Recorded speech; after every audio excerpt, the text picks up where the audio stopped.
So it's good, y'all. Lawsuit by Mike dropped the Skibidi Toilet situation. So I'm gonna be reacting to this. I hope y'all subscribe and like this video. Please, it will help my channel. So don't forget to subscribe, y'all. I'm just trying to get to 2K subs by the end of summer, bro, or by the end of the year. I guess I don't know. But Lawsuit by Mike dropped a video. So yeah, we're gonna be watching this and I'm investigating one of the largest creator lawsuits in years. The creator of one of the biggest YouTube franchises, Skibidi Toilet, is supposedly being robbed in silence. Another company claimed it owned the whole thing, got real episodes removed from YouTube, and sent an email with a threat. Negotiate by tomorrow or the whole channel will be deleted. Now a settlement has been announced, but it still leaves multiple questions unanswered. So I'm interviewing someone who says they have evidence, going through the court filings myself, and by the end, I'll make the creator of Skibidi Toilet a personal offer. It starts with the amount of money Skibidi Toilet is worth. Across YouTube, Skibidi Toilet videos got roughly 65 billion views in 1 year alone. At conservative ad rates, that kind of traffic can mean hundreds of thousands of dollars a month from YouTube. Then there's the brand side, toys and major retailers, an official Fortnite skin, and a movie reportedly linked to Michael Bay. The exact value of the franchise is hard to know, but it's likely worth millions. And all of that started with one creator, Alexei Gerasimov. A few years ago, Alexei signed a copyright assignment contract with Invisible Narratives, a U.S. entertainment company. That contract transferred the main copyright and trademark rights for Skibidi Toilet to Invisible Narratives. Invisible Narratives also reportedly got the exclusive right to run the Defuk Boom channel and a portion of the advertising revenue. Then, in late 2024, a company called Next Level Apps registered in a free trade zone in Dubai and filed a trademark application for the name Skibidi Toilet. But they didn't just file once. They filed dozens of product categories, registered SkibidiToilet.com, and pushed knockoff Skibidi games onto app stores. That trademark filing gave them something dangerous, a piece of paperwork they could use to say Skibidi Toilet is theirs. Next Level says one of its co-founders posted a game idea on a Ukrainian forum back in 2020. The ideas were toilets with human heads fighting camera-headed humanoids. They also showed a bunch of different visual evidence. So Next Level's argument is we didn't steal Skibidi Toilet. Boom and Invisible copied us. But as a lawyer, this is where I separate an idea from ownership. Copyright doesn't protect a general idea like toilets fighting camera people. It protects the actual expression, the art, characters, videos, and story that were created. And Next Level's early materials appear different from what Alexei actually made. So this ownership argument seems weak. Later we'll discuss how Alexei has been silenced and how most fans believe something sinister may be going on. But next is the scary part. Next Level submitted this form claiming it owns Skibidi Toilet. It's a DMCA takedown notice. It's a legal tool used to tell a platform, this video stole my work. So if someone re-uploaded the entire B movie to YouTube, the creator of the movie could say, hey, that's not yours, that's ours. Please take it down. And then YouTube would then have the creator take it down. At the bottom, it says something like, I declare under penalty of perjury that I'm the copyright owner. That means you're legally swearing it's true, but the system doesn't check whether it's true before the video comes down. YouTube has a strong legal incentive to remove the content once the form arrives. Under the DMCA, platforms get something called a safe harbor, meaning they usually won't be blamed for a user's copyright infringement if they remove videos quickly after a valid takedown notice. So if the form looks valid, YouTube usually removes it first and asks questions later. So the system runs on a dangerous assumption that the person filing the notice is telling the truth. So YouTube treated the claim like it was real and removed access to Skibidi Toilet Season 25, the all-episode video for that season. Once that worked, Next Level followed up with something even more aggressive. The day after the takedowns, this email arrived. The first line says, we're the current owners of Skibidi Toilet. We would like to negotiate by tomorrow. Dude, so they gave them 1 day to respond. And the last line says there will be another takedown before channel deletion.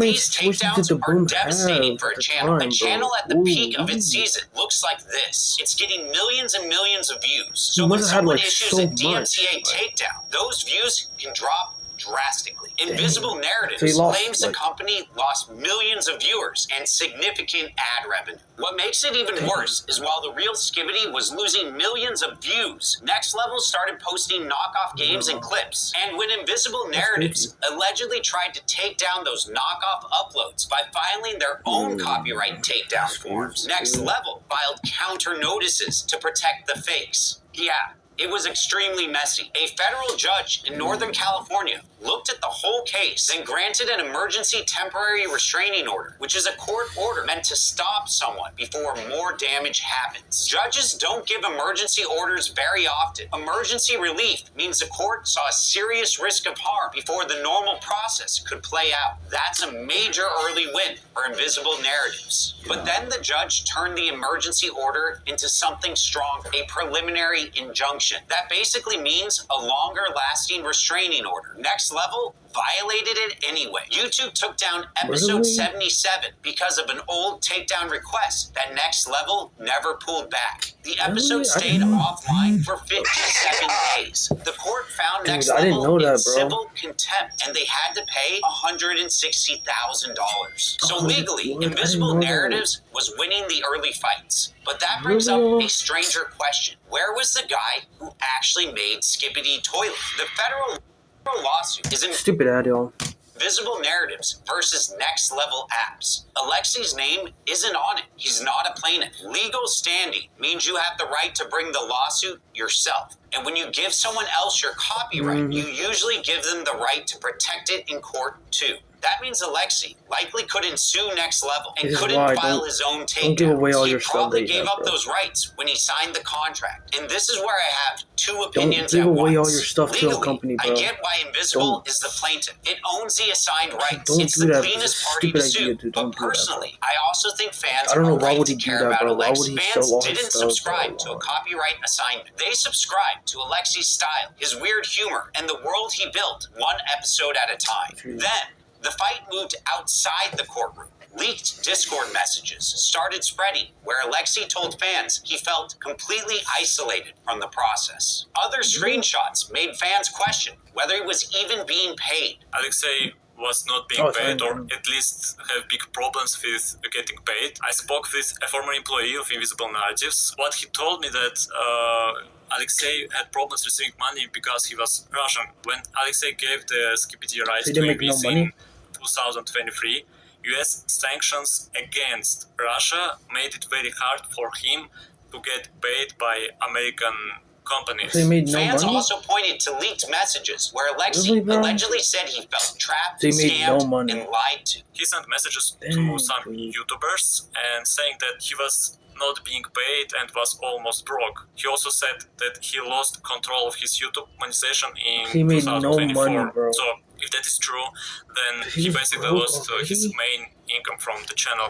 Recently, Invisible Narratives renamed his YouTube channel from Defuk Boom to just Skibidi with no announcement from Alexi. Fans noticed extremely quickly. The hashtag #BringBoom started trending with thousands of posts demanding Alexi get creative control back. Invisible Narratives responded publicly, saying Alexi remains an executive producer and continues to earn from the franchise. But we haven't seen his full contract, so we don't really know what he agreed to or what he's allowed to say. And I get why fans are reacting this way. This isn't just a name change. It looks like the creator who built Skibidi Toilet had been pushed behind the company, now controlling. Everything what Invisible Narratives released on the Defuk channel so far has been terrible.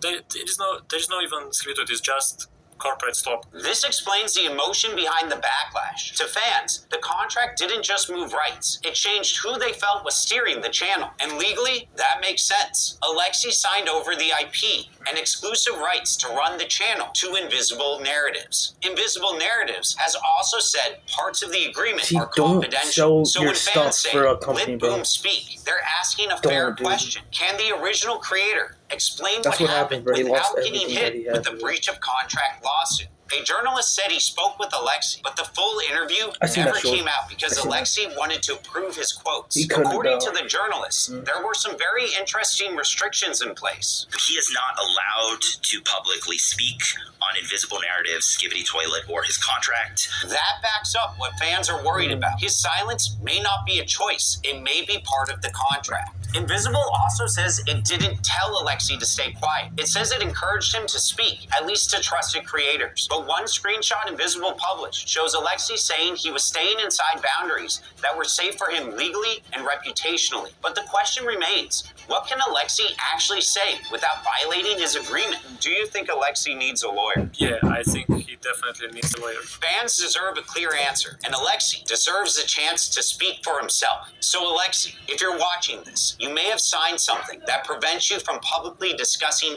aspects of your contract. But I got good news for you. No one can keep you from talking to a lawyer. Reach out to me. We can see if there's a legal way to help. But this is where the story starts to feel backwards. While Invisible Narratives was fighting copyright strikes in court, it also started allegedly threatening using copyright strikes on fans. For example, Twitter Flaudin, a big animation channel, received strikes from Invisible just because he did not respond to message about working with them. Creators who had spent months making Skibidi fan games, animations, and remix videos supposedly started getting copyright strikes or emails from Invisible Narratives. Another YouTuber, one more animator, also received strikes, but they don't even reach out to him. After he got strikes, he contacted them and asked to remove the strikes, and that's when company say that dude, I gotta cut it for he needs stupid to ad, sign bro. the contract. One DMCA notice went after Skibidi Toilet characters inside Gary's mod, the same world Alexei used to make Skibidi Toilet in the first place. Alexei said he didn't send it. Reports said the notice came from Invisible Narratives. Isn't that exactly what Next Level did to them? Kind of. Invisible takedowns are different because Alexei gave them rights to Skibidi Toilet. So legally, they're in a stronger position than Next Level. But that doesn't mean every fan use is automatically illegal. Fair use can still matter. And copyright enforcement should be careful. They should go after fake official apps, commercial knockoffs, and people who are confusing fans. Not the fans who helped make the franchise valuable, because you can end up turning them against you. After we started the Let Boom Speak movement in April, Invisible Narratives and their consultant David started sending strikes to Skibidi fan channels. In total, they sent 27 strikes to 10 channels. As far as I know, they were not striking random Skibidi channels. They were mostly striking people who spoke against them. The strangest example I was given wasn't even about a Skibidi episode. It was about a screenshot used for commentary. There was also a very strange situation with David. He struck some of my videos because his Discord profile picture appeared in screenshot that I showed.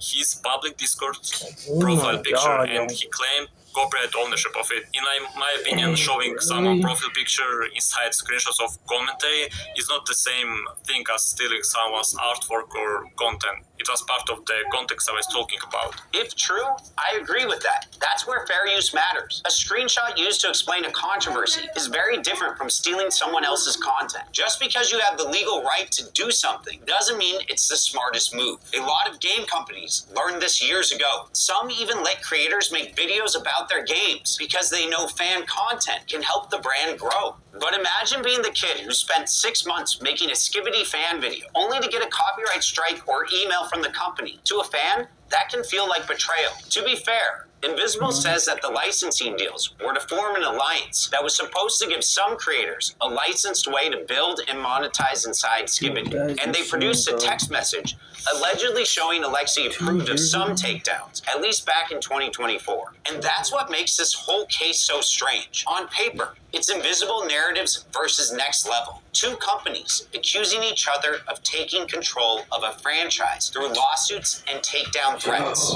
But underneath all of that is Alexei, the creator who made Skibidi Toilet before it became big enough to move from YouTube into a much larger entertainment business. Fans didn't fall in love with these corporations. They followed one person's bizarre internet world until it became valuable enough for everyone else to fight over. And now the fans are caught in the middle. middle. Copyright law is supposed to protect creators. It's not supposed to punish the communities that helped support them. So my hope is that this video brings attention to what's happening, pushes everyone involved to stop abusing takedown notices, and reminds Invisible Narratives what fans are actually asking for. They don't want a brand statement. They want to hear from Alexa.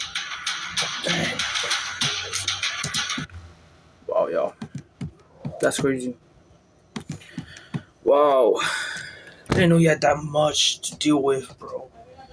That much? Like, oh my god, so many copyrights, everything, dude. Wow. That's a lot. Hope you guys enjoy and like and subscribe. And that's crazy. So.